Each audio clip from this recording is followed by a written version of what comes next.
भगवान शंकर ने क्रोध करके जिन कामदेव को जला डाला था, कामदेव ने भोले बाबा की समाधि भंग करना चाहिए।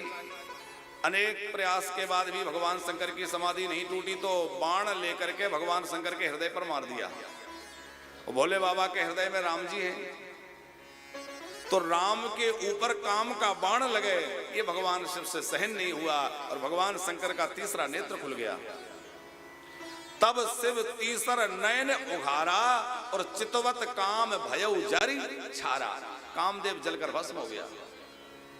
कामदेव की पत्नी रति रोती हुई आई, बाबा मेरा क्या होगा। और भोले बाबा इतने दयालु हैं कि एक बार कोई उनके चरणों में पुकार कर दे, बाबा निश्चित उसकी पुकार सुनते हैं। कभी भी जीवन में घोर संकट आ जाए, भोले बाबा के शरण में जाकर के पुकार लगा दो, बाबा अब आप संभालिए। भोले बाबा बड़ी जल्दी पुकार सुनने वाले हैं। उनका नाम ही है भोले। आजकल तो शिवालयों में द्वार लगने लगे, दरवाजे लगने लग गए। बाकी आप प्राचीन स्थान कई जगह देखेंगे तो ज्यादातर भगवान शंकर का स्थान खुला ही रहता है। कभी भी आओ, कभी भी जाओ। भोले बाबा कहते हैं मैं तो तुम्हारे लिए हर समय तत्पर बैठा हूं, जब तुम्हें समय मिले तब चले आओ, पर आ जाओ, एक बार मेरे पास आ जाओ। बड़ी जल्दी प्रसन्न होने वाले देव हैं भगवान महादेव।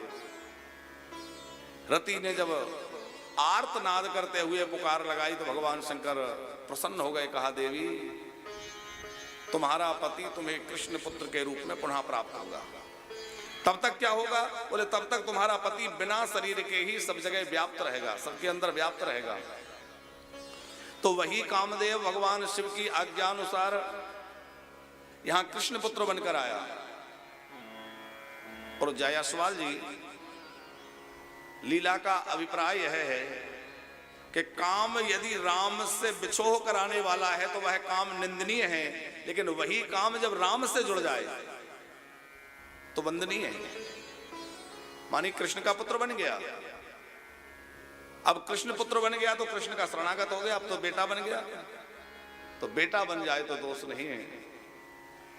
जिस समय राम जी का विवाह हो रहा था तो राम जी बरवेश में बड़े सुंदर लग रहे थे। भोले बाबा ने कहा कि मैं दर्शन करने जाऊंगा, तो पार्वती जी ने रोक दिया, बोले आप मत जाइए। भोले बाबा बोले मेरे इष्ट देवता का विवाह है, मेरे स्वामी हैं, मेरे मित्र हैं, और मैं उनके विवाह में ना जाऊं। पार्वती जी बोली आपके जाने से एक समस्या उत्पन्न हो सकती है। क्या? बोले आप जब श्री राम का बर रूप में दर्शन करेंगे, बरवेश को देखेंगे, तो दो नेत्रों से आपको तृप्ति नहीं होगी, और देखते देखते आपका तीसरा नेत्र भी खुल जाएगा। और जैसे ही आपका तीसरा नेत्र खुलेगा तो राम जी को तो निहारेगा, लेकिन निहारते निहारते कहीं उस घोड़े के ऊपर नजर चली गई जिस घोड़े पर राम जी बैठे हैं। हमारे पीछे श्रोत्री जी बैठे हैं जो मानस के बड़े प्रेमी हैं। आगे आ जाए, यहाँ अच्छा लगेगा। श्रोत्री जी मानस के बड़े प्रेमी हैं। तो श्रोत्री जी, राम जी जिस घोड़े पर बैठे हैं वो घोड़ा कौन है? मनुबाजी वेश बनाय मनसिज, कामदेव ही घोड़ा बनकर के आया है। तो पार्वती जी ने कहा कि जो घोड़ा राम जी के साथ है, राम जी जिस घोड़े पर अस्वार हैं, वह घोड़ा कामदेव है। और कहीं राम जी को निहारते निहारते आपकी दृष्टि कामदेव पर, उस घोड़े पर चली गई, तो जैसे ही आप घोड़े को देखेंगे तीसरे नेत्र की दृष्टि पड़ेगी, वो जलकर भस्म हो जाएगा। भोले बाबा मुस्कुराए और कहा देवी ऐसा नहीं है, मेरा तीसरा नेत्र केवल अग्नि नहीं बरसाता। भोले बाबा बोले कि तीसरा नेत्र केवल अग्नि नहीं बरसाता, जल भी बरसाता है। जल कब बरसाता है? बोले जब काम राम से बिछो कराने के लिए आता है तो मेरा तीसरा नेत्र अग्नि बरसाता है, लेकिन वही काम जब राम से जुड़ जाता है तो मेरा तीसरा नेत्र जल बरसाने लग जाता है। उसमें से प्रेम अश्रु बहते हैं। और बरवेश का दर्शन करके भोले बाबा के नेत्रों से प्रेम अश्रु बहे, मानस में वर्णन है। इसका अर्थ क्या हुआ? इसका अर्थ हुआ कि काम भी धर्म की मर्यादा में हो, शास्त्र की मर्यादा में हो। धर्म अर्थ काम मोक्ष सब जीवन में है, लेकिन सबकी मर्यादा है। धर्म की मर्यादा का जहां उल्लंघन होता है वही विनाशकारी होने लग जाता है।